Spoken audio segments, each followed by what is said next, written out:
واصف مجھے ازل سے ملی منزل ابد، ہر دور پر محیط ہوں جس زاویے میں ہوں۔ محترم سامعین، یہ سلسلہ کلام حضرت واصف علی واصف علیہ الرحمہ کی گفتگو پر مشتمل ہے، جس میں آپ رحمۃ اللہ تعالی علیہ نے مختلف سوالات کے جوابات ارشاد فرمائے۔ سوال پوچھا گیا، یہ جو نفس ہے کیا یہ انسان کے وجود اور روح کی کیفیات ہیں، اور کیا نفس امارہ اور نفس مطمئنہ ان دو سے الگ کوئی تیسری چیز ہے؟ اس پر کچھ روشنی ڈالیں۔ حضرت واصف علی واصف علیہ الرحمہ جواب ارشاد فرماتے ہیں، اب جو نفس کی قسموں کی بات آ گئی ہے تو پھر غور کرنا پڑ گیا کہ نفس ہے کیا۔ اصل میں یہ روح اور مادہ کا امتزاج ہے، تو یہ جو امتزاج ہے یہ نفس ہے۔ جس طرح ہم لفظ انسان کہتے ہیں تو وہ انسان نہ خالی روح ہے اور نہ خالی مادہ ہے، بلکہ روح اور مادہ ایک پیکر میں جب اکٹھے ہوتے ہیں تو وہ انسان کہلاتا ہے۔ تو یہ لوامہ انسان کی ایک قسم ہے، انسانوں کی ایک قسم ہے، اور یہ صرف نفس کی قسم نہیں ہے۔ ایسا نہیں ہو سکتا کہ آپ کے اندر نفس کی چاروں قسمیں ہوں۔ اگر آپ میں نفس کی چاروں اقسام ہوں تو کبھی آپ لوامہ ہوں گے، کبھی آپ مطمئنہ ہوں گے، مگر ایسا نہیں ہے۔ تو آپ کو ایک صفت والے لوگ ملیں گے۔ مدعا یہ ہے کہ جسم اور روح جب کبھی ایک پیکر میں اکٹھے ہوں تو اس کو نفس کہا جاتا ہے۔ نفس جو ہے وہ یونٹی یا ہارمنی ہے جو سول اور باڈی کے درمیان ہے۔ یہ جو ہارمنی یا یہ جو بانڈ ہے، یہ جو رشتہ ہے، یہ رشتہ فانی ہے اور اس کو موت ہے۔ مادہ جو کبھی زندہ نہیں ہوتا اس نے مرنا کیا ہے، اور روح کو تو موت ہی نہیں ہے، بلکہ روح اور جسم کے درمیان جو رشتہ ہے اس کو موت ہے۔ جسم تو پہلے ہی مردہ ہے، اس کو موت کی کیا ضرورت ہے؟ کبھی مردہ مرا ہے؟ تو مردہ تو مرتا ہی نہیں ہے۔ روح جو ہے وہ زندہ ہے، لہٰذا اس کو موت نہیں۔ تو کون سی چیز ہے جس کو موت ہے؟ وہ اس رشتے کا نام ہے، یعنی یہ جو رشتہ ہے سول اور باڈی کا، یہ ختم ہو جائے گا۔ یعنی مین اس رشتے کا نام ہے۔ ایز اے ہیومن بینگ اب آپ غور کریں کہ آپ لوگوں کو نفس واحد سے پیدا کیا گیا ہے، یعنی ایک انسان سے۔ یہاں پر نفس سے مراد انسان ہے، تو کل نفس ذائقۃ الموت، جہاں تک سارے انسان ہیں وہ سب انسانی پیکر میں ہیں، اور یہ باڈی اور سول کا کمبینیشن ہے۔ اس نے ایک دفعہ موت کو چکھنا ضرور ہے، یعنی یہ جو یونٹی ہے یہ ٹوٹے گی ضرور، کیونکہ یہ عارضی ہے۔ پرماننٹ سول ہے۔ مادہ کی حقیقت یہ ہے کہ جسم مٹی سے آیا ہے، مٹی میں واپس چلے جانا ہے، اور روح لامکاں کی مسافر ہے، اسے لامکاں میں واپس چلے جانا ہے۔ اس کی مثال لوگ یوں دیتے ہیں کہ اگر کوئی تیز رفتار اڑنے والا پرندہ شاہین زمین پر کوئی چیز دیکھے تو اس نے جھپٹا مارا اور اس چیز کو اٹھایا، پھر اس نے دیکھا کہ یہ تو مری ہوئی چیز ہے، اس نے واپس پھینک دیا اور وہ چیز واپس گر گئی۔ اب جتنی دیر وہ مری ہوئی چیز اس کے پنجے میں تھی اڑتی رہی تھی، اور جب اس نے پنجے میں سے چھوڑ دیا تو وہ مردہ مردوں میں جا ملا۔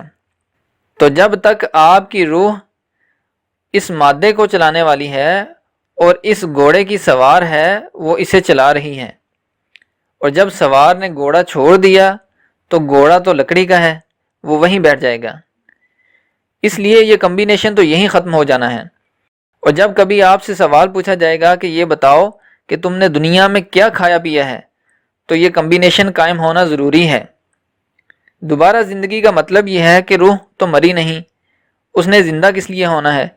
وہ تو آلریڈی ایگزسٹ کر رہی ہے، اور جس روح نے ایک بار مٹی کا پیکر استعمال کیا اور انسان بنی، وہ دوبارہ بھی پیکر استعمال کر لے گی۔ تو پھر آپ اس فارم میں آ جائیں گے اور اس حقیقت میں آ جائیں گے، کیونکہ اگر کوئی انسان دانا ہے اور وہ دانا ایک غلطی کرے تو اس کی دانائی میں ایک سوال ہو سکتا ہے۔ آپ اگر اب بوڑھے ہو گئے ہیں اور بچپن میں آپ نے کوئی غلط کام کیا تھا تو اس کا اب سوال نہیں کر سکتے کہ تم نے کیوں کیا تھا۔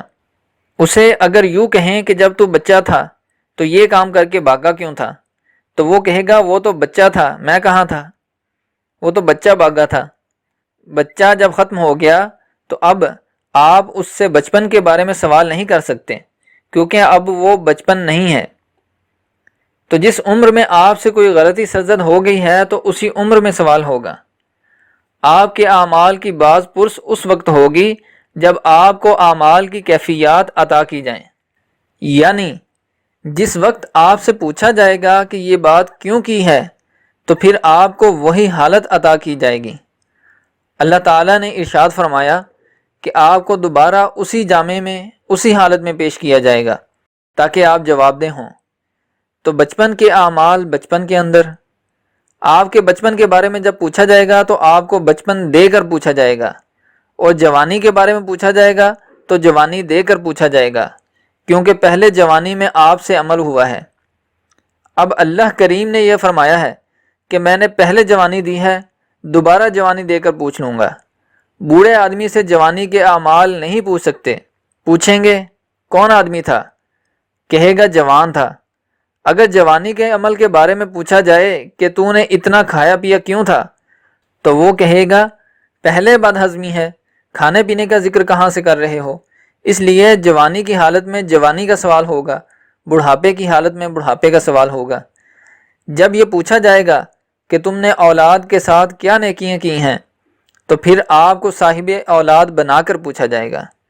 گویا کہ اللہ کریم جب زندگی کے بارے میں آپ سے سوالات کریں گے تو زندگی کی بتدریج نفس کی حالتوں میں سوال ہوں گے۔ یہ نہیں کہ کس عمر کی بات ہے اور کس عمر میں پوچھ رہے ہیں۔ کہیں گے وہ جو سامنے درخت ہے تو نے اس کا پھل کیوں توڑا تھا، کہتا ہے اب تو بینائی نہیں ہے، اب درختوں کی بات کیوں کر رہے ہو۔ تو یہ سوال بینائی دے کر پوچھا جائے گا۔ لہٰذا سائل کو اور کینڈیڈیٹ کو جس کو سوال محاسبہ ہونا ہے اس کو اس حالت میں رکھ کر پوچھا جائے گا کہ بتا اب کیا کیفیت ہے۔ اس وقت تو تم نے نہیں غور کیا، لیکن اب تو میں موجود ہوں، اب غور کر کہ غلطی ہے کہ نہیں ہے۔ تو وہ کہتا ہے کہ غلطی ہو گئی ہے۔ تم نے پہلے غلطی کیوں نہ مانی؟ پھر وہ کہتا ہے جی معافی دے دیں، تو اس کا کل معاف ہو جائے گا۔ اللہ کریم جو ہے وہ ایسے نہیں چھوڑے گا، نہیں، یعنی ریئلائز ضرور کرائے گا۔ اب آپ یہ نہیں کہہ سکتے کہ جوانی میں یہ واقعہ ہو گیا تھا یا کہ بچپن میں، تو جوانی دے کر پوچھا جائے گا۔ اور پہلے ہی اللہ نے آپ کو اطلاع کی ہوئی ہے کہ اللہ ہے، اور جو لوگ اللہ کو غائب سمجھ کر اس سے ڈرے، یہ لوگ اللہ کو حاضر سمجھتے ہیں۔ مقصد یہ ہے کہ اللہ سے جو لوگ ڈرتے ہیں اور اللہ کو غائب سمجھ کر ڈرتے ہیں وہ لوگ بڑے ایمان والے ہیں، یعنی کہ اللہ کو یہ جانتے ہوئے کہ اللہ موجود ہے، اگرچہ وہ ہماری نگاہوں میں نہیں ہے، اس کو اس طرح غائب سمجھ کر ڈرتے ہیں، تو یہ لوگ بڑے ایمان والے ہیں۔ اور اس وقت اللہ حاضر ہوگا اور نگاہوں کے سامنے موجود ہوگا، پھر آپ کو معلوم ہوگا کہ کیا فرق تھا کہ اللہ کی اطلاع اللہ کے بارے میں جو تھی اس وقت تم نے ایسا محسوس نہ کیا، اور اب اللہ موجود ہے۔ ذالک الیوم الحق، آج کا دن حق ہے۔ اب بتاؤ کہ ایسا کام کیوں ہوا۔ اب آپ یہ نہیں کہہ سکتے کہ پتہ نہیں کیا تھا اور کیا نہیں تھا۔ پھر آپ اپنی غلطیوں کو اس وقت ریئلائز کریں گے۔ اس لیے وہ لوگ مومن زیادہ کہلائیں گے جو غائب ماننے کے بعد اس کیفیت میں ڈریں۔ آپ جس کو غائب کہہ رہے ہیں وہی تو حاضر ہے، اور جسے حاضر سمجھ رہے ہیں یہ غائب ہے۔ تو جس کو آپ غائب سمجھ رہے ہیں حقیقت میں وہی حاضر ہے، اور جس چیز کو آپ حاضر سمجھ رہے ہیں اس نے غائب ہو جانا ہے، کیونکہ یہ فانی ہے اور اللہ باقی ہے۔ باقی ہمیشہ حاضر ہے اور فانی ہمیشہ ہی غیر حاضر ہے۔ لہٰذا اتنا سا فرق آپ طے کر لیں تو آپ کو نفس کی پہچان ہو جاتی ہے کہ نفس ہے کیا۔ تو نفس کی پہچان کی سٹیجز کے زمانے ہیں، ارتقاء کے زمانے ہیں، اعمال کے زمانے ہیں اور افعال کے زمانے ہیں، یعنی جسم، روح اور مادہ کا کمبینیشن جو ہے، اس جسم پر اعمال، ارتقاء اور افعال کے زمانے، یہ سارے نفس کے زمانے ہیں۔ اب آپ جسے نفس مطمئنہ کہہ رہے ہیں تو یہ ایک انسان کے نفس کی ایک زمانے کی حالت ہو سکتی ہے، دوسرے زمانے میں دوسری حالت ہو سکتی ہے، لیکن کچھ انسانوں کے ساتھ یہی حالت چلتی رہتی ہے، وہ ہمیشہ کے لیے نفس مطمئنہ ہوتے ہیں۔ کچھ انسان ذکر کے ذریعے مطمئنہ ہو گئے، کچھ کسی اور طرح سے ہو گئے۔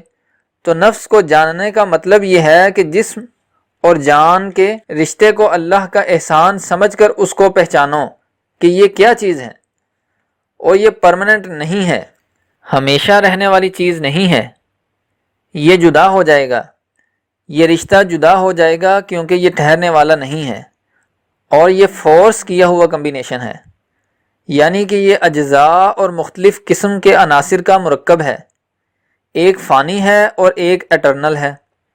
روح جو ہے خدا نہیں، لیکن اس کی ابتدا ہے۔ اللہ اور روح میں یہ فرق ہے کہ اللہ ہر ابتدا سے پہلے ہے اور ہر انتہا کے بعد ہے، لیکن روح جو ہے پیدا کی گئی ہے لیکن فانی نہیں ہے۔ اس لیے روح ایک کنارہ ہے اور اللہ کے ہاں کنارہ نہیں ہے، کیونکہ اللہ ہر طرح سے لامحدود ہے۔ اس لیے روح مخلوق ہے لیکن ایٹرنل ہے، ہمیشہ رہنے والی ہے۔ اس لیے آپ کی روحیں جو ہیں ایز سچ قائم رہیں گی اور اپنے جسم کا دوبارہ لبادہ کا انتظار کریں گی، اور پھر وہ واپس لایا جائے گا اور پھر سوال جواب کا سلسلہ شروع ہوگا۔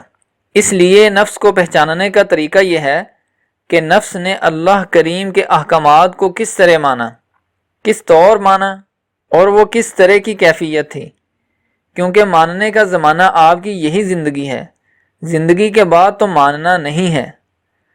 جس طرح بوڑھا آدمی بچپن کی بات نہیں مان سکتا اور بچہ جوانی کی کیفیات نہیں مان سکتا کہ اللہ کریم کا حکم ہے کہ نکاح ہونا چاہیے، اب بچے کو کیا پتا کہ نکاح کیا ہوتا ہے؟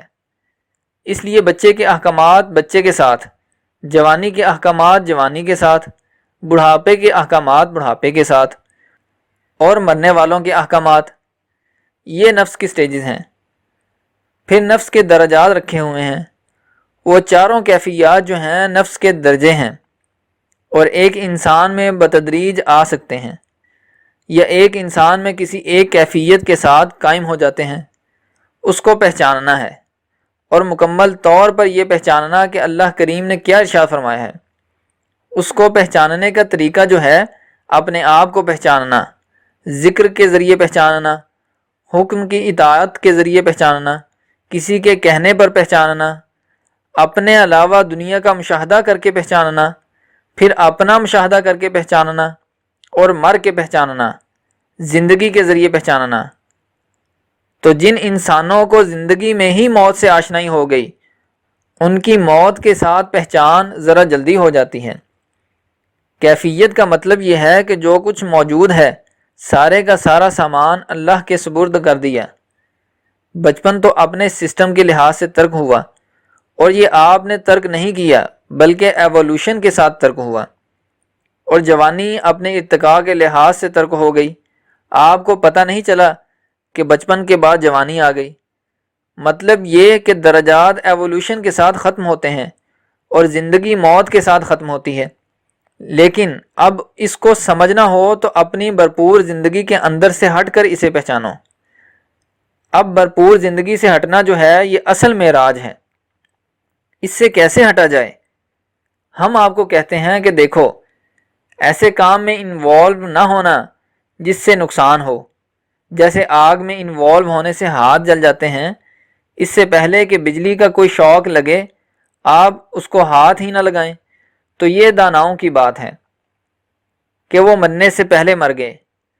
جو مرنے سے پہلے مر گئے تو ان کو ایک اور شعور حاصل ہوا، وہ شعور عرفان نفس کہلاتا ہے کہ وہ مرنے سے پہلے مر گئے، یعنی اپنی کیفیات سے علیحدہ ہو گئے اور اپنے آپ کو اللہ کے ماتحت کر دیا۔ اور پھر جب ایک نیا شعور حاصل ہو گیا تو اسے آپ کہیں گے عرفان۔ مقصد یہ کہ ہم میں سے ہر آدمی اللہ کریم کی تابعداری میں ہے، تابعداری میں اس طرح ہے کہ کوئی انسان گھوڑا نہیں بن سکتا۔ اب انسان ہونے کی مہر لگا دی اللہ نے تو ہم انسان ہی رہیں گے، تابعداری تو ہو گئی۔ مقصد یہ ہے کہ ہم سارے تابعداری میں ہیں کہ جب تک انسان انسان ہے وہ تابعداری میں ہے۔ کوئی آدمی اپنے قد سے باہر نہیں نکل سکتا، اس طرح وہ تابعداری میں ہے۔ کوئی آدمی نیند ترک نہیں کر سکتا تو یہ تابعداری ہے۔ کوئی انسان بچوں کی محبت سے گریز نہیں کر سکتا، یہ تابعداری تو فطری طور پر ہر انسان میں ہے۔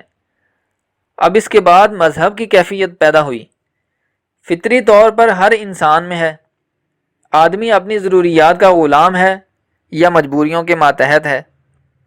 مجبوریاں فطری ہوں، مجبوریاں دنیاوی ہوں، سماجی ہوں، معاشرتی ہوں، چاہے سیاسی بھی ہوں، مجبوری جو ہے وہ بے بس کر دیتی ہے۔ ہر انسان کو مجبوریوں کی بے بسی ہے۔ مثلا آپ کو کیا مجبوری ہے؟ نیند آئے گی تو آپ سو جائیں گے، بستر تلاش کریں گے۔ کیا کر رہے ہو؟ بس جی مصیبت بن گئی۔ کیا مصیبت بن گئی؟ جی نیند آ گئی۔ پھر کھانا تلاش کر رہے ہیں، بھوک لگ گئی، یہ بھی مجبوری ہے۔ اس طرح انسان مجبوری میں چیزیں تلاش کرتا پھر رہا ہے۔ پھر کبھی چڑیا کو آپ دیکھیں، وہ چڑیا ڈھونڈتی ڈھونڈتی ایک تنکا تلاش کر رہی ہے۔ تنکا کس لیے؟ اس سے آشیانہ بنے گا، کیونکہ انڈے دینے کا وقت آ گیا۔ مطلب یہ کہ ان کی اپنی مجبوری ہے۔ آشیانہ بنانے کے بے شمار طریقے ہیں، ہر پرندے کے الگ الگ سسٹم ہیں۔ یعنی یہ مجبوریاں فطری طور پر ہیں کہ بچھو کو ڈنگ دیا گیا ہے اور کسی کو آواز دی گئی ہے۔ کوئل کو بہت اچھی آواز دی گئی ہے، سانپ کو اور کام دیا گیا ہے، پرندوں کو اور کام دیا گیا ہے، بلند پرواز کو بلند پرواز دی ہے۔ شاہین سے اگر آپ یہ کہیں کہ یہ چیز کھا لے اور اڑنا بند کر دے تو وہ کہے گا کہ کھانے کا میں نے کیا کرنا ہے، وہ بس پرواز کرتا رہے گا چاہے بھوکا ہی رہے، کیونکہ پرواز اس کی فطرت ہے۔ شیر سے کہا جائے کہ تو گھاس کھا لے، تجھے فلاں چیز بھی ساتھ دیں گے، تو وہ کہے گا کہ گوشت کھاؤں گا ورنہ کچھ نہیں کھاؤں گا۔ مطلب یہ کہ یہ مجبوریاں ہیں۔ زندگی کی مجبوریوں کو پہچاننا یہ نفس کی پہچان ہے۔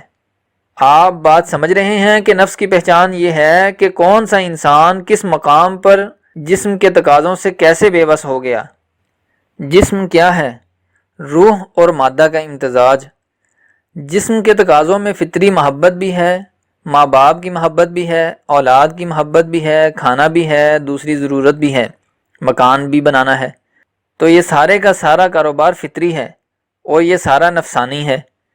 اب جتنا کاروبار سیکولر ہے، لا مذہب دنیا کا سارا کارخانہ جو ہے، یہ سارا عرفان نفس ہے، جس میں اسپیس کو دریافت کرنا، چاند پر جانا، سائنس کو دریافت کرنا، زمین کی پہنائیوں میں جانا، یہ ساری زوالوجی، باٹنی، سائنس، ساری سوشل سائنس، نفسیات، فلسفہ، وجودیت ہے، موجودیت، یہ سارے کا سارا نفس ہے۔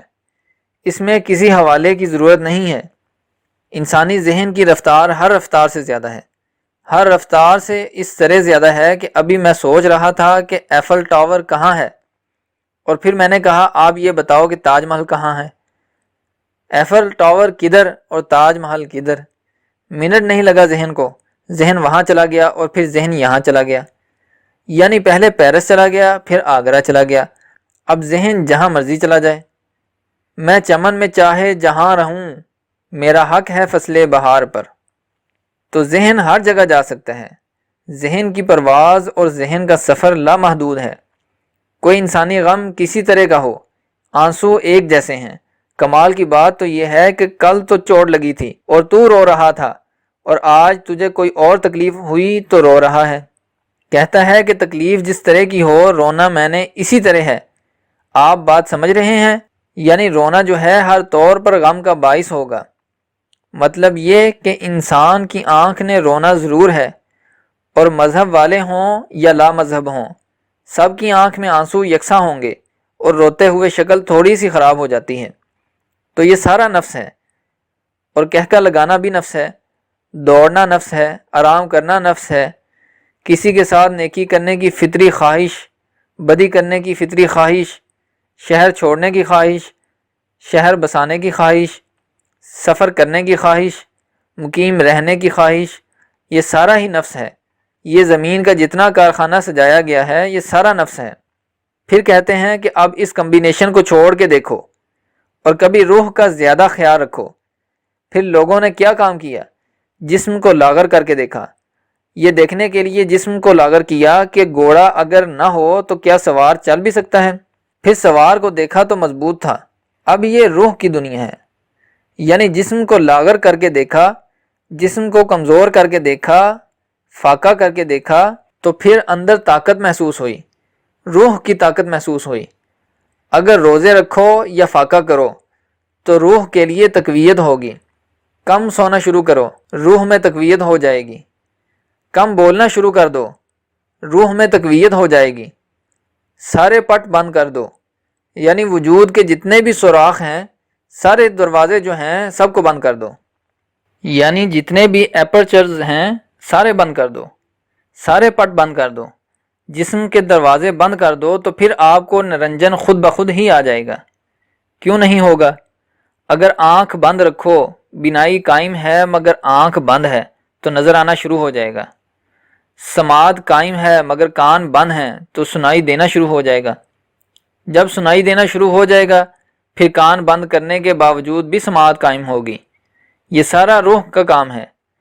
تو روح کی دنیا جو ہے وہ جسم کے افعال کو، اقوال کو ایک اور انداز سے پہچاننا ہے۔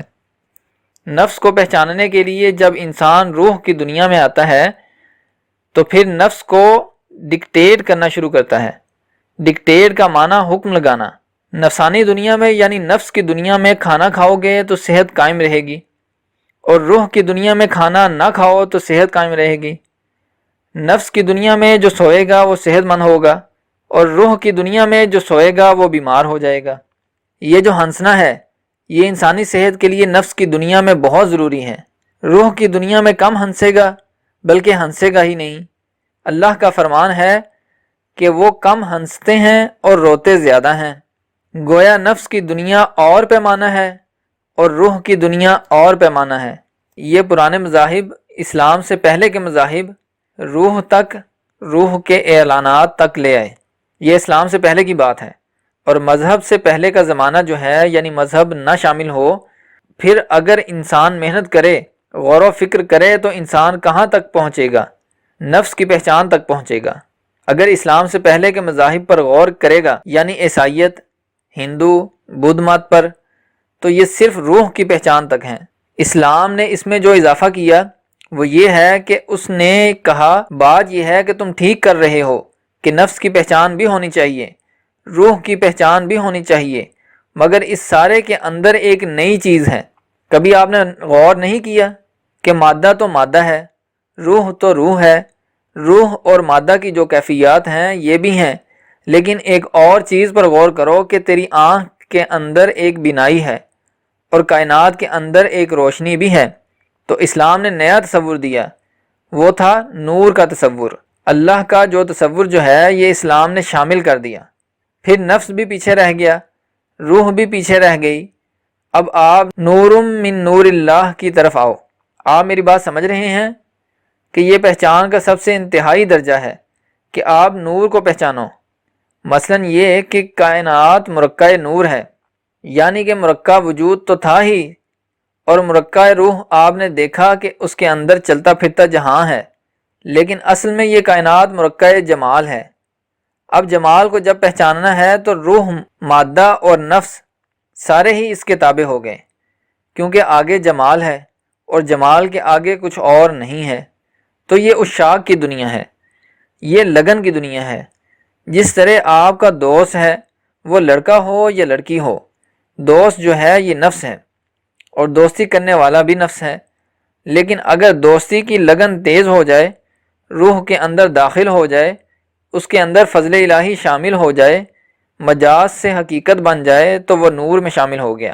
تو جب تک رانجھا اپنے پنڈ میں تھا نفس تھا، ہیر اپنے پنڈ میں تھی تو نفس تھی، صحبت شروع ہو گئی تو روح کی دنیا شروع ہو گئی۔ لیکن جب رانجھا رانجھا کر دی نیمے آپے رانجھا ہوئی تو پھر یہ نور کی کیفیت شروع ہو گئی۔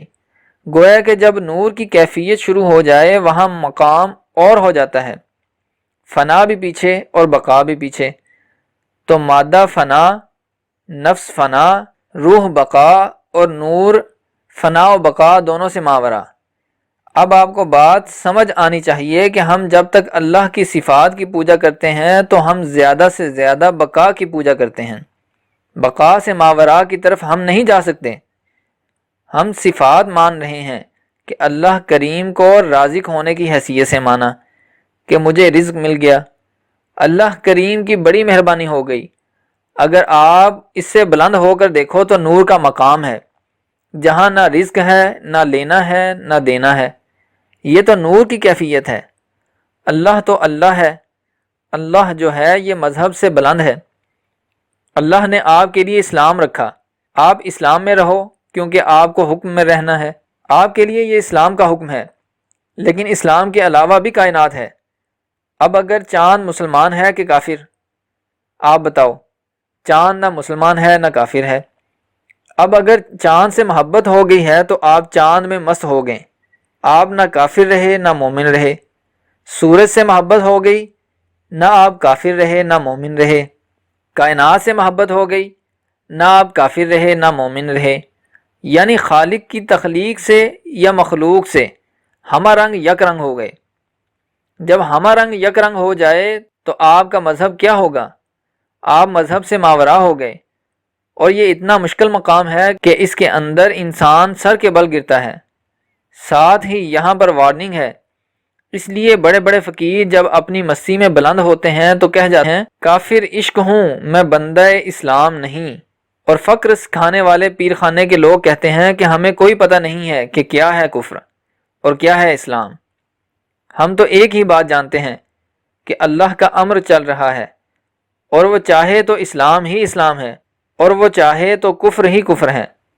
ہم کافر کو مارتے رہیں اور آپ اسے خوراکیں دیتے رہیں، آپ انہیں اسلحہ دیتے جائیں اور ہم بد دعا دیتے جائیں، تو بد دعا کیا کرے گی؟ اللہ مارنا چاہے تو خود ہی مار دے۔ اب آپ یہ غور کریں کہ اللہ کے بارے میں انسان کا جو نقطۂ نظر ہے، خیال ہے، وہ ہر انسان کا الگ ہے، حالانکہ اللہ ایک ہے۔ جس انسان کو ماپ کے تول کے خوراک ملی ہے وہ کہے گا کہ اللہ بہت ڈاڈا ہے، اور جس انسان کو بغیر حساب کے ملا ہے وہ کہے گا کہ اللہ ہی اللہ ہے، رونقیں ہی رونقیں ہیں، یہ اس لیے کہ اسے بغیر حساب کے ملا ہے۔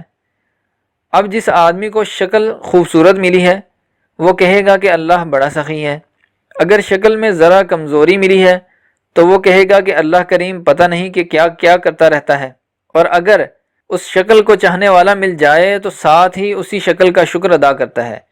اس لیے اللہ کریم نے ایک بات بتائی ہے کہ دین کی پابندی میں یہ دین کے مقامات ہیں، اور اللہ آپ ان مقامات سے بلند ہے کہ ہمارا منہ خانہ کعبہ کی طرف ہے اور اللہ تمہارے دل میں ہے۔ اور اگر یہ بات ہو کہ مومن کا دل عرش اللہ ہے تو پھر آپ دل کی دنیا میں داخل ہوئے، پھر آپ باہر کے مسافر تو نہ رہ گئے بلکہ آپ تو اندر کے مسافر ہو گئے۔ اب یہ مقام عجیب سا مقام ہے کہ اللہ کو دریافت کرنا ہے اللہ کے حوالے سے۔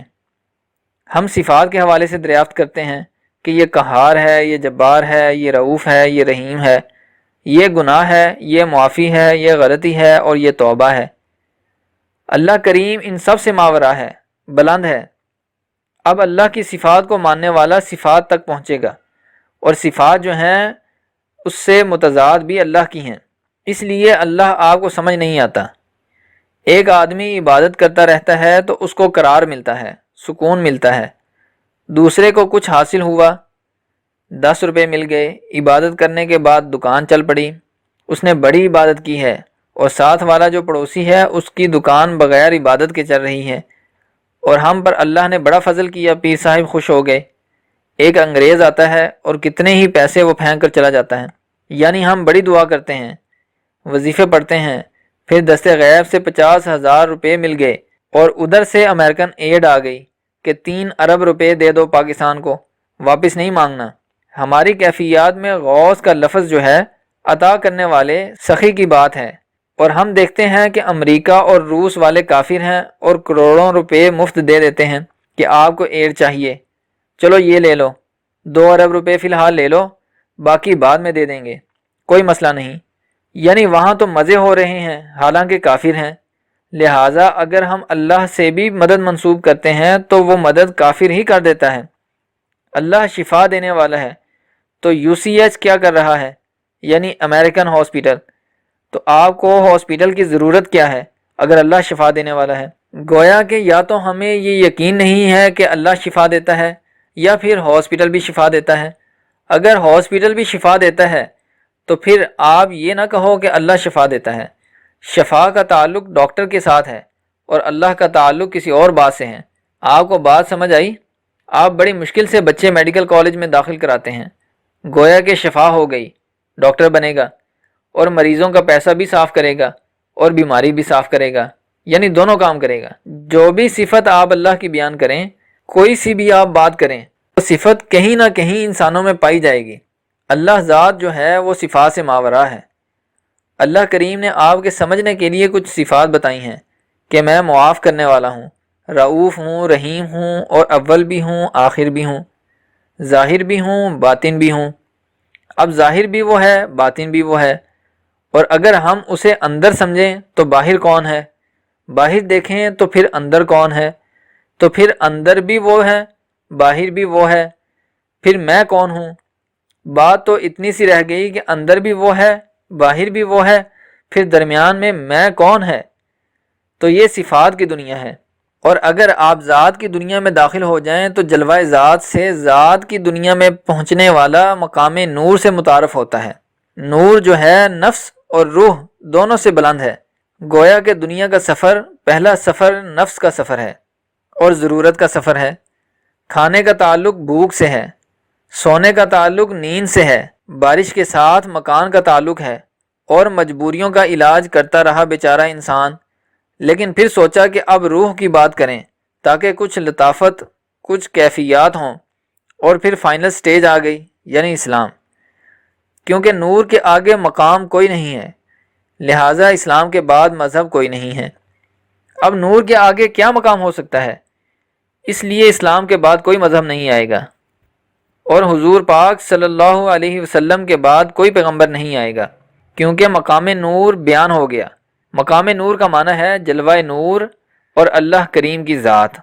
تو یہ ایک ایسی بات ہے جس کے آگے کوئی مقام ہی نہیں۔ اس لیے ہم اپنے دل میں جب کبھی اللہ کا تصور کرتے ہیں تو ہم اگر ضرورت کے لیے اللہ کو یاد کر رہے ہیں تو ابھی ہم نفس کی دنیا میں ہیں اور نفس کی تکلیف میں ہیں۔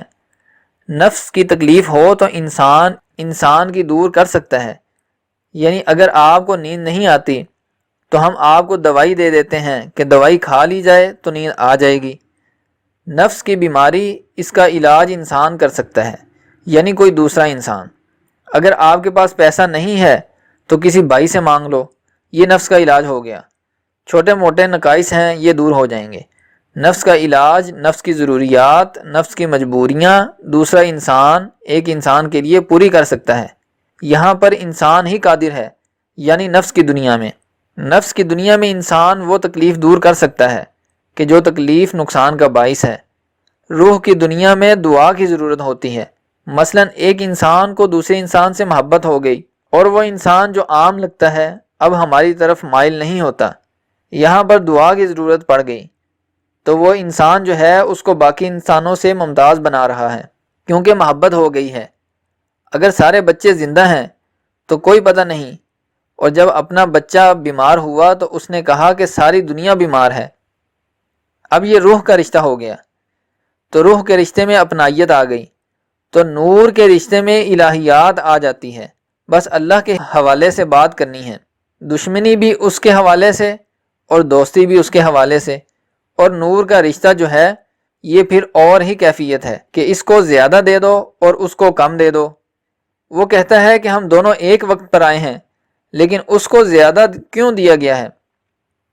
تو وہ کہتا ہے کہ یہ فرق تو خدا کی طرف سے ہے، تم نہیں سمجھ سکتے، حالانکہ دونوں اکٹھے آئے، کمرے میں اکٹھے داخل ہوئے۔ وہ کہتا ہے کہ ایک کو ساری بادشاہی دے دو اور دوسرے کو کہتے ہیں کہ تم پھر کبھی آ جانا۔ اس میں انصاف کی بات نہیں ہوتی ہے، بلکہ اس میں مشیت کی بات ہوتی ہے۔ یہی وجہ ہے کہ امیر خسرو جائے تو یہ دلبر ہو کر باہر نکلے، اور باقی لوگ جائیں تو پھر وہ خالی رہ جائیں۔ وہاں اور کیفیات ہوتی ہیں۔ الہیات کے حساب سے نور کی دنیا میں اللہ کا منشا ہے۔ اسلام کے احکامات جو ہیں یہ درمیانے لوگوں کے لیے ہیں تاکہ آپ کی روح درست رہے، آپ صاف ستھرے رہو، ایک ملت بن جاؤ، دنیا میں کامیاب ہو جاؤ۔ یہ تو کوئی کام نہیں کہ مسلمان ہندوؤں پر حاوی ہو جائیں اور ہندو کلمہ پڑھ لیں اور مسلمان ہو جائیں۔ تو اللہ کریم کو کیا فرق پڑا؟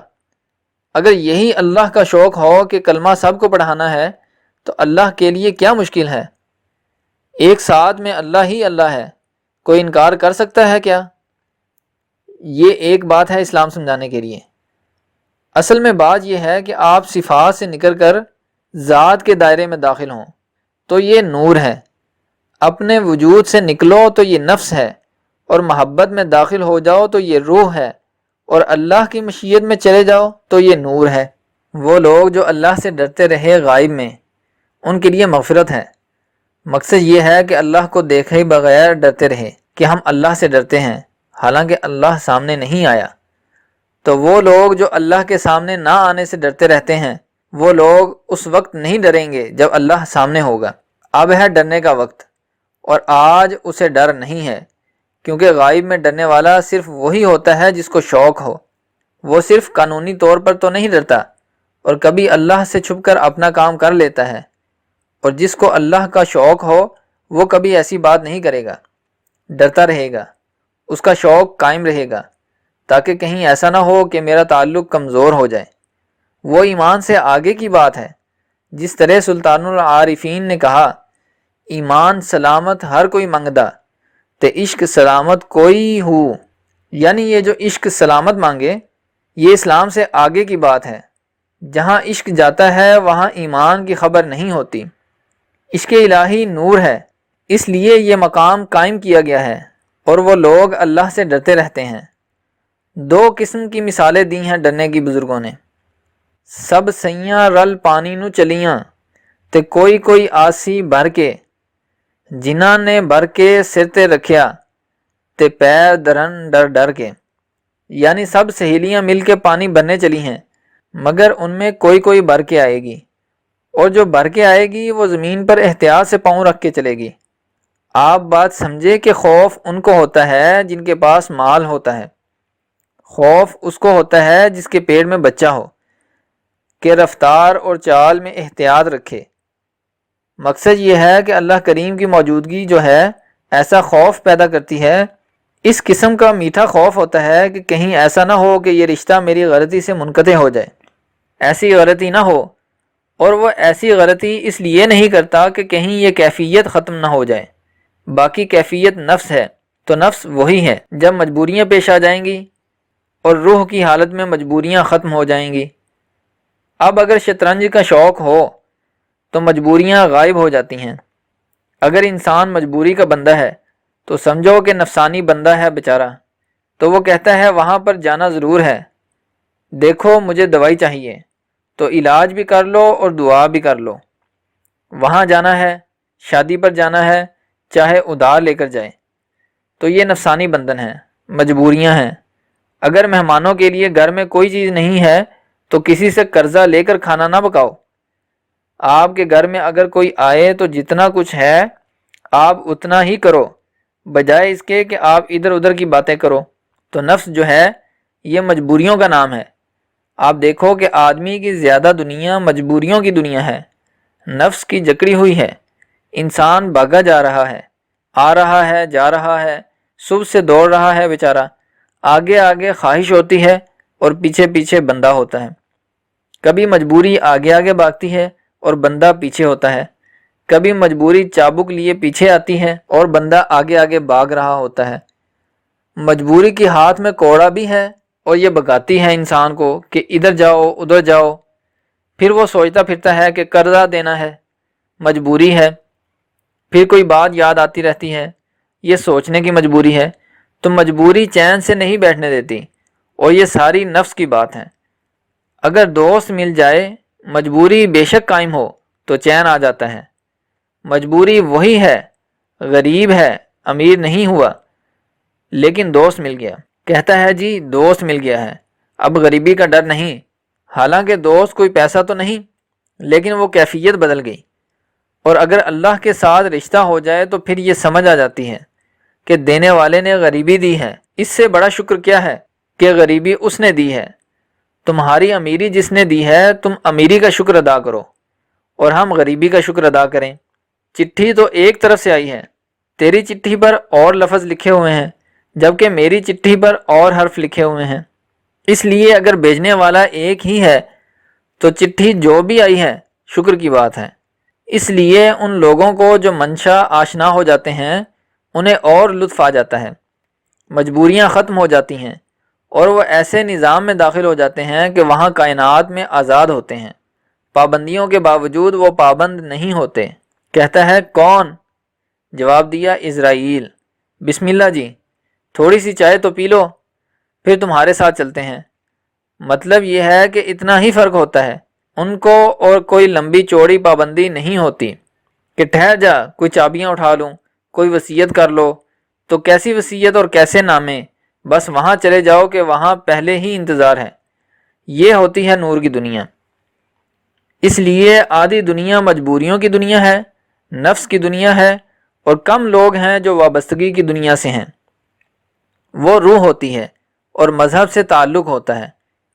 پھر اسلام کے اوپر اللہ تعالیٰ کا فضل و کرم ہے کہ اس میں نور داخل ہو گیا، کہ اللہ کی طرف سے کتاب بھی آئی، روح بھی آئی، یعنی کہ اسلام کے اندر حضور پاک صلی اللہ علیہ وسلم کی محبت جو ہے یہ آپ کو نور آشنا کرائے گی، اللہ کی محبت پابندیاں کرائے گی۔ اللہ کی محبت جو ہوئی، بندگی کردیاں متھڑا گھس گیا، یہ ایک مقام ہے اللہ کریم کی محبت کا۔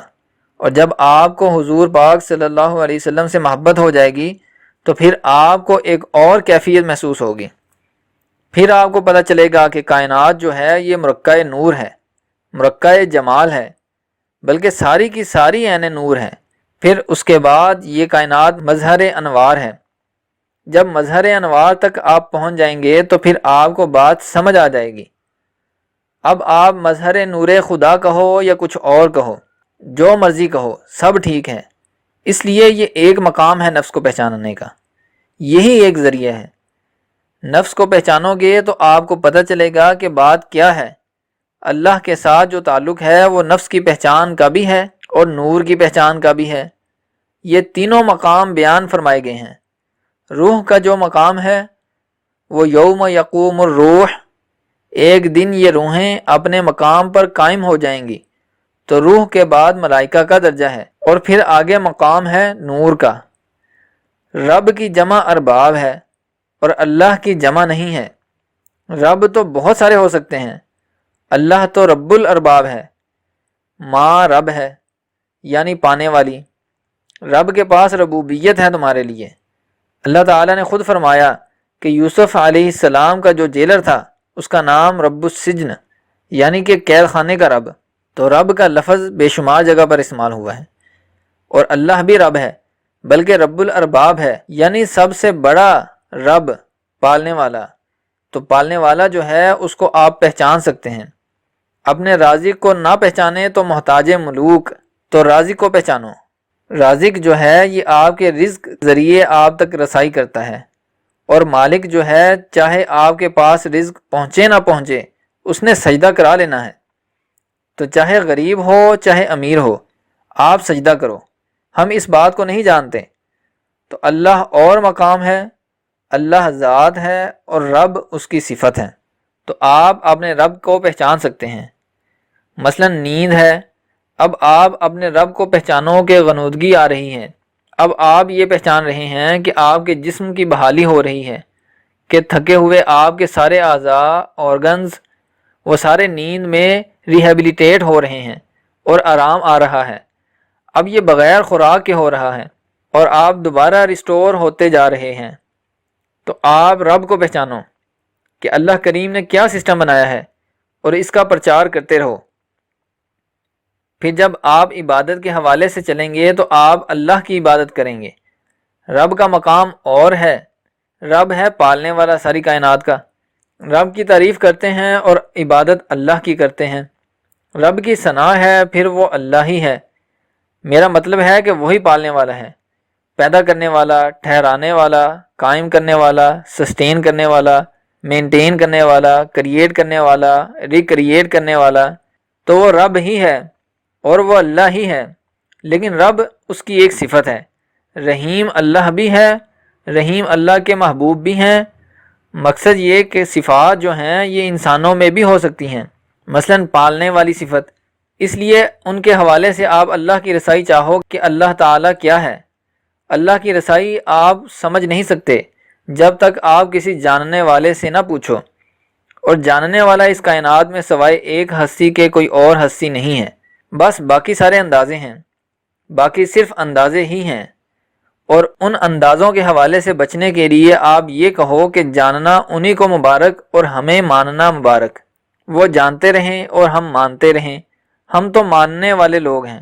اس لیے آسانی یہ ہے کہ اللہ کریم نے جو ارشاد فرمایا وہ منظور ہے، سمجھداری منظور کرنے میں ہے، کیونکہ ہم کہاں تک پہچان سکتے ہیں کہ کیا مفہوم ہے۔ اس لیے معرفت الہی مشکل ہے۔ فرشتے جو ہیں وہ ایک صفت کے قیدی ہیں۔ جو فرشتہ رکوع میں ہے وہ ہمیشہ رکوع میں رہے گا، اور جو سجدے میں ہے وہ سجدے میں رہے گا۔ یہ ان کی عبادت ہے، لمبی عبادت، اس میں کوئی چینج نہیں ہے، وہاں پر نفس نہیں ہے، لطیف سی کیفیات ہیں، اور وہ اسی حالت میں ہمیشہ رہیں گے۔ مثلا پہاڑ کو فرشتہ کہہ دیا جائے تو وہ بیچارہ ایک حال میں کھڑا رہے گا۔ یہ بجلی جو چمکتی ہے صاعقہ، اگر فرشتے کا نام صاعقہ بھی کہہ دیا جائے تو بیچاری ہمیشہ چمکے گی، ایک صفت کی قیدی رہے گی۔ اس لیے کچھ لوگ کہتے ہیں کہ گائے کو فرشتہ کہہ دیا جائے تو جو عادت پہلے والی ہے وہی رہے گی، سر جھکا کے چلنے والی، دودھ دینے والی۔ اللہ کریم کو آدم کی تخلیق کے وقت فرشتوں نے کہا کہ یہ فساد کرے گا، تو وہاں اللہ کریم کا ارشاد ہے کہ انی اعلم ما لا تعلمون، جو میں جانتا ہوں تم نہیں جانتے۔ گویا کہ فرشتے نہیں جانتے۔ اسی طرح ہر پیغمبر کے زمانے میں اللہ کریم کی طرف سے کوئی نہ کوئی حکم سخت آتا رہا کہ یہ تمہیں نہیں پتا۔ یہ دیکھو، آدم علیہ السلام بہشت کے اندر مالک تھے، اکیلے تھے، حکم نہ مانا۔ پھر آدم علیہ السلام نے کہا کہ معاف کر دیں، غلطی ہو گئی۔ یہ انکار نہیں تھا بلکہ غفلت ہو گئی، تو وہاں سے یہاں آ گئے۔ مقصد یہ ہے کہ مشیت کے کیا کیا مقامات ہیں۔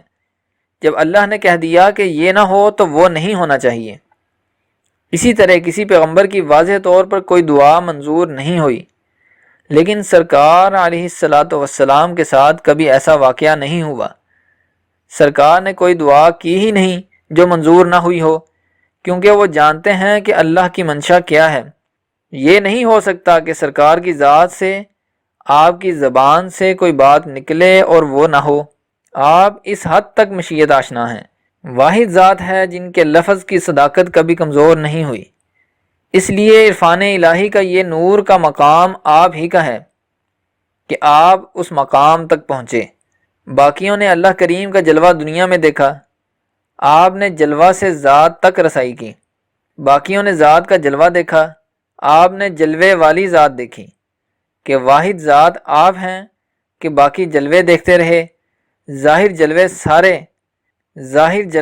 سارے جلوے جیسے بھی ہیں اللہ کے، اور آپ نے جلوے والی ذات کا دیدار کیا۔ اس لیے یہ واحد آپ صلی اللہ علیہ وسلم کی ذات گرامی ہے کہ جو اس مقام تک پہنچی۔ اس لیے آپ جانتے ہیں اور ہم مانتے ہیں۔ کس طرح پردہ اٹھائے گا کوئی اس راز سے، بے خبر جبریل تک ہے آپ کی پرواز سے۔ آپ کی ذات گرامی ہر بلندی سے بلند، پس ہر آواز کا قد آپ کی آواز سے۔ بس یہی ایک واحد ذات ہے کہ اللہ کریم کا ارشاد ہے کہ اپنی آوازوں کو آپ صلی اللہ علیہ وسلم کی آواز سے مدھم رکھنا، ورنہ اعمال ضائع ہو جائیں گے۔ یعنی کہ آواز بھی اونچی نہیں نکالنی آپ کے سامنے۔ تو یہ مقام صرف آپ کا ہی مقام ہے۔ آپ کا عرفان ہے کہ رب کو پہچاننے کے لیے نفس کی پہچان کرو۔ اس طرح رب کو پہچاننا آسان ہے، تو اللہ کی پہچان اللہ کی اطاعت ہی ہوتی ہے۔ سب کے لیے یہ جاننا کوئی لازمی بھی نہیں ہے کہ نفس کیا ہے، روح کیا ہے اور نور کیا ہے۔ یہ سب کے لیے ضروری نہیں ہے، لیکن جن کے لیے ضروری ہے ان کے لیے بہت ضروری ہے۔ مقصد یہ ہے کہ یہ دعوت عام اوپن نہیں کرتے کہ وہ لوگ آئیں اور ہم یہ سمجھائیں کہ کیا چیز ہے کیا چیز نہیں ہے، غور کسے کہتے ہیں اور یہ واقعات کیا ہیں۔ یہ ہر ایک آدمی کے لیے ضروری نہیں ہے۔ جس کی مسائل پر نگاہ ہو یا گردش لیل و نہار پر نگاہ ہو، یہ ان کے مسائل ہوتے ہیں تو صاحبان ذکر ہیں۔ اگر ذکر میں کچھ داغا ٹوٹ گیا تو وہ داغا تم جوڑ لو۔ تو ذکر جو ہے یہ مذکورہ کا قرب ہے۔ عین ممکن ہے کہ آدمی ذاکر ہو، ورد جاری ہو اور اس سے غلطی ہو جائے، اس لیے کہ اس کا تصور صفات کا ہے، ذات کا تصور نہیں ہے۔ اس لیے ذکر کے اندر گم رہنے والا انسان ضروری نہیں کہ جلوے سے آشنا ہو۔ ذکر کرنے والے بے شمار سائل، فقیر، مانگنے والے ہوتے ہیں۔ ورد جاری ہوتا ہے، ذکر کرتے جا رہے ہیں، مانگتے چلے جاتے ہیں۔ مدعا یہ ہے کہ ذکر آپ کو ایبزورب کرتا ہے، محویت دیتا ہے، مگر جب تک اندر سے صفات نہ بدلیں ذکر اس وقت تک آپ کو کچھ نہیں دیتا۔ جب آپ مرنے سے پہلے اگر مر چکے ہوں تو پھر ذکر کی کیفیت اور ہے، تو ذات آشنا ہونے کے لیے ایک اور مقام ہے۔ اس لیے ذکر کے ساتھ پیر کا ہونا لازمی ہے، جسے تصور کہتے ہیں۔ تصور ہو تو پھر بات اور ہو جاتی ہے۔ اس لیے یہ جو مقامات ہیں غور کے، فکر کے، یہ رسائی وغیرہ، یہ ہر ایک کا مسئلہ نہیں ہے اور یہ کسی زمانے میں بھی نہیں ہوا، تو یہ صرف کچھ لوگوں کے ساتھ ہوتا ہے۔ عام مسائل یہی ہوتے ہیں کہ یہ کیا مسئلہ ہے، میں غصے میں بیوی کو یہ کہہ بیٹھا، اب کفارہ کیا ہوگا؟ کچھ حالات میرے ایسے ہو گئے ہیں، خرچ زیادہ ہو گیا آمدن سے، اب کیا کیا جائے؟ یا تو وہ خرچ کم کرے یا آمدن زیادہ کرے، اور اگر دونوں نہیں ہوتے تو تیسری بات یہ ہے اس کے لیے دعا کرو کہ اللہ تعالیٰ اس کے لیے کوئی سبب بنائے۔ جس آدمی کا رزق ضرورت سے کم ہو گیا، جیسا کہ عام طور پر ہو جاتا ہے، یا تو اس کی کمپنسیشن کرو۔ رزق اگر کم ہو گیا، جیب خرچ کم ہو گیا، تو پھر اور کوئی رزق آپ کو ملا ہوگا، مثلا ایمان کا رزق مل گیا ہوگا، نور کا رزق مل گیا ہوگا، کوئی دوست مل گیا جس سے غریبی دور ہو گئی۔ حالانکہ دوست بھی غریب ہی ہے، لیکن ایسا محسوس ہوتا ہے کہ غریبی ختم ہو گئی۔ اسے دیکھ کے کہتے ہیں آپ آ گئے، کوئی کمی نہیں رہی، حالانکہ کمی وہی ہے جو پہلے بھی تھی۔ اس لیے اللہ کریم کبھی انسان کو اکیلا نہیں چھوڑتا۔ ایک چیز ہوتی ہے دوستی، اور یہ چیز کہیں نہ کہیں موجود ہوتی ہے۔ اللہ کریم فرماتا ہے کہ آپ کے لیے دریاؤں میں، بارشوں میں، آسمانوں میں، زمینوں میں رزق ہے۔ جلوہ نگاہ کا رزق وہی ہے جسے آپ حسن کہتے ہیں۔ رعنائی نگاہ کو رزق مل گیا کہ کہیں پھول نظر آ گئے، کہیں ستارے نظر آ گئے، کہیں بادل نظر آ گئے، کہیں چہرے نظر آ گئے، تو یہ آنکھ کو رزق مل رہا ہے۔ اب پیٹ کا رزق ہے کھانے سے، باقی رزق تو سارے فری ہیں۔ تو ایک رزق میں اتنا شور مچاتے جا رہے ہیں کہ رزق نہیں ملتا جی۔ پیاز نہیں کھاتے کیونکہ مہنگے ہو گئے ہیں، پیاز نہ کھاؤ تب بھی رزق چلتا رہتا ہے۔ یہ دعا کرو کہ اللہ تعالیٰ سب کا رزق فراخ کریں، سب کی ضرورت کے مطابق پورا کریں۔ اس لیے دعا ضروری ہے، دعا ضرور کیا کریں۔ باقی تو ہمہ وقت حالات ہی ایسے ہیں۔ ہم لوگ جس دنیا میں ہیں اس میں ایسے ہی رہیں۔ امریکہ میں بڑا مال ہے، وہاں ایمان نہیں ہے، اور سعودی عرب میں اور عربوں کے پاس بڑا مال ہے لیکن بڑا غرور ہے، اور اسلام اور مسلمان ہونے کے باوجود ان کی عادتیں وہی ہیں جو غیر مسلموں کی ہیں، یعنی غرور، خود سری اور پتہ نہیں کیا سے کیا۔ خانہ کعبہ کی عزت کرتے ہیں نہ دوسرے مقامات کی عزت کرتے ہیں۔ لے دے کر زمین پر آپ ہی لوگ ہیں، یعنی ہندوستان اور پاکستان کے لوگ۔ اصل میں اسلام کے صحیح چاہنے والے اور ماننے والے لوگ یہی ہیں، کیونکہ ان کے خمیر میں بزرگوں نے یا فقیروں نے آ کر اسلام پھیلایا اور بڑی محبت کے ساتھ پھیلایا۔ تو آپ یہ لوگ جو مسلمان ہیں یہ بڑے ہی صحیح معنوں میں مسلمان ہیں، اور آج کی نسل تک اسلامیات ہی پہنچی ہے، اسلام نہیں پہنچا، اور جلسے جلوس ہی پہنچے ہیں۔ بیچاروں کے پاس صحیح بات نہیں پہنچتی، ان کو بھی سمجھا دیا جائے گا کسی وقت۔ جو آدمی اللہ کے بارے میں کچھ دریافت کر چکا ہے تو وہ اس کی اپنی دریافت ہے، یہ اندازہ ہے، دوسرے پر مسلط نہ کریں۔ اللہ کریم نے جس کو بادشاہی دی ہے اسے دی ہے، تو پھر آگے سے ہم یہ کہہ سکتے ہیں کہ اللہ جس سے چاہتا ہے لے بھی لیتا ہے، کیونکہ بادشاہ اگر یہ کہتا ہے کہ اللہ جس کو چاہے دیتا ہے، تو پھر عوام یہ کہتے ہیں کہ اللہ جس سے چاہتا ہے لے بھی لیتا ہے۔ وہ کہتا ہے کہ جو کرتا ہے اللہ کرتا ہے، تو دوسرا کہتا ہے کہ تو ٹھیک کہتا ہے۔ جب اس کا ہاتھ دوسرے کی گردن پر پڑا کہتا ہے اب بول، جو کرتا ہے اللہ ہی کرتا ہے۔ تو کمزور آدمی یہ نہیں کہتا کہ جو کرتا ہے اللہ ہی کرتا ہے، طاقتور یہی کہتا ہے کہ یہ اللہ کی مرضی ہے جو کچھ ہو رہا ہے۔ کمزور آدمی کا اگر بس چلا تو طاقتور کو اڑا دے گا، اس لیے یہ امیروں اور غریبوں کے اور حوالے ہیں۔ پھر بھی اس کے باوجود پاکستان میں محبت کے ساتھ عبادت کرنے والے لوگ اسلام میں کچھ ضرور ملیں گے۔ پاکستان کے اندر غور کر لو، شہروں میں شہر لاہور ہی سب سے اچھا ہے، فقیروں میں بھی سب سے بڑا فقیر ادھر ہی ہے، داتا صاحب رحمۃ اللہ تعالی علیہ بھی ہیں۔ آپ خود ہی ادھر ادھر دیکھ لو، آپ خود ہی اچھے ہو، اپنے آپ کی قدر کرو کہ آپ اچھے زمانے میں موجود ہو، آپ اچھی عبادتیں کر رہے ہو، اچھا سوچ رہے ہو۔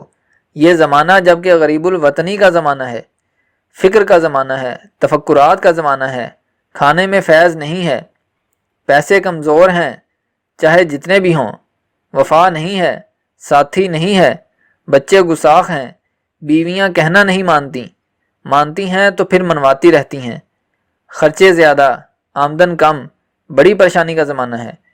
اس کے اندر اگر آپ اسلام اور محبت کی بات کر رہے ہو تو بڑی بات ہے، ورنہ یہ تو پریشانی کا زمانہ ہے۔ ورنہ جو اخبار پڑھتا ہے وہ اخبار کی قیمت ادا نہیں کر سکتا، کیونکہ مہنگائی کا زمانہ ہے، مہنگی ہے ہر چیز۔ آپ کی ساری آمدن میں سے پانی والا بل لے جائے گا، واڈا والا بل لے جائے گا، سوئی گیس والے لے جائیں گے، بس بل ہی چلے جائیں گے، بچے گا کچھ نہیں۔ اندازہ لگاؤ کہ آپ کی آمدن میں ڈاکٹر بھی شامل ہو گیا، خوراک تو خوراک ہے، دوائی بھی کھانی پڑ رہی ہے، گویا کہ خوراک کی بجائے دوائیاں کھانی پڑ رہی ہیں۔ فکر پیدا ہو گیا، مجبوریاں ایسی آ گئی ہیں کہ بڑی ہی مجبوریاں ہیں، گمراہی کے مضمون ہیں ہر طرف۔ جن لوگوں نے غیب کے ساتھ اللہ کو مانا اور ڈرنے والے ہیں ان لوگوں کے لیے مغفرت ہے۔ یہ بات یاد رکھیں کہ آپ کے پاس اللہ کریم کا بہت سارا رزق نہیں آیا، منی آرڈر نہیں آیا، لیکن پھر بھی آپ ڈرتے ہیں، مانتے ہیں۔ یہ مبارک ہو، اللہ کریم آپ کے حالات میں بہتری کرے، آپ کو بھی آسانیاں عطا ہوں۔ یہ تو میں نہیں کہتا کہ آپ کے گھر سے تیل نکلے، لیکن یہ کہ مال تو آنا چاہیے، ایک آدھ بچہ باہر چلا جائے یا گھر بیٹھے مل جائے تب بھی ٹھیک ہے۔ ضرور تم نے بچہ باہر بھیجنا ہے، جدائیاں کیا کرنی ہیں، اللہ سبب بنانے والا ہے۔ میں یہ کہہ رہا ہوں کہ ہر چیز ہر ایک کے لیے نہیں ہے، لیکن جن کے لیے ہے ان کے لیے بہت ضروری ہے، اس لیے اس کا پیرامیٹر بنانا بہت ضروری ہے۔ یہ خیال بڑا عرصہ بہت سے بڑے لوگ تلاش کرتے رہے ہیں، اللہ نے مہربانی کی ہے کہ آپ کو بیٹھے بٹھائے بات مل گئی ہے۔ تاریخ میں بہت کم بلکہ چند مقام پر یہ بات آئی ہے جب کہا جائے کہ سوال کرو، ورنہ عام طور پر ایسا نہیں ہوا، ورنہ سوال تو بتاتے ہیں لوگ کہ سوال کرنا ہے، یہاں ایسا نہیں ہے۔